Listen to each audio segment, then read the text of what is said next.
As the playoffs at Worlds concluded, the power picks in each role evolved throughout the tournament. This is largely due to a difference in the play of different regions, as well as simply not as popular picks rising up to the top by the end of the tournament.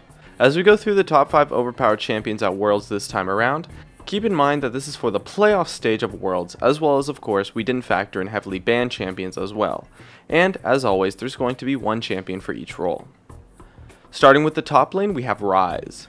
He was a close second before the quarterfinals for top lane, but as the tournament progressed, Ryze was by far the most contested top laner, as well as being first pick worthy, and for good reason. His monstrous late game exceeds that of any other top laner, while his early game is still pretty powerful too, since he does of course have a targeted crowd control ability, as well as reliable damage. Add in the fact that he really has no viable counterpicks right now in the competitive meta when you play him top lane, and the fact that he can be played as a flex pick in mid lane in certain team comps, and you're left with an incredibly strong champion that brings a ton to your team, as well as to your overall team dynamic. For mid lane, we have Jace. Pawn's showcasing of this champion was absolutely stunning. Not only does Jace have great poke and wave clear, he has the all-in potential and burst to generate kill pressure while forcing mages into armor-oriented builds, despite still being ranged unlike other AD mid laners. His poke and burst damage and mobility he provides to teams is amazing, while still having crowd control too. Jace has everything that a good mid laner needs in his kit, and then some, not to mention that he scales incredibly well and is strong throughout all phases of the game, while still having good matchups versus both melee assassins and mages, making him a beast mid lane champion.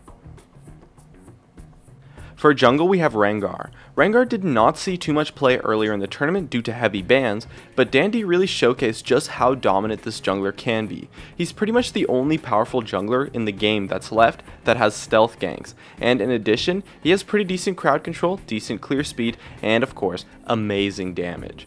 Rengar is one of the few junglers who can actually 1v1 carries while still being able to make huge plays and snowball at an absurd rate. If you pick up just 2 or even just 1 kill on Rengar, it completely changes the game and can make you an unstoppable force that just rolls over the entire enemy team. And his kit makes it incredibly easy to set up that snowball too, so you're left with an extremely powerful jungler. For AD carry, we have Twitch. Twitch's playmaking and assassination potential really allows him to be an incredible AD carry pick, since his attack speed, steroid, and ultimate allow him to perform the exact same way any competitive AD carry would normally in teamfights, while also having the additional pick potential and assassination ability that no other competitive AD carries really have in their kits. This massive strength that he brings to the table that other AD carries cannot is what allows him to shine above as an amazing champion with incredible playmaking ability.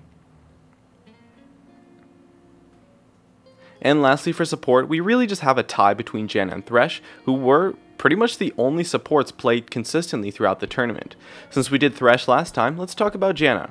Janna's peel and kite ability exceeds that of any other support, and especially in an assassin-based meta, the ability for Janna to protect carries and completely shut down assassins is really just amazing.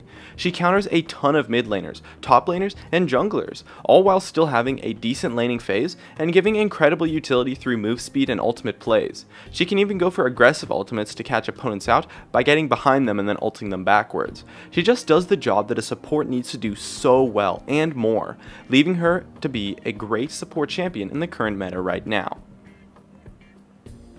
And that's just about it.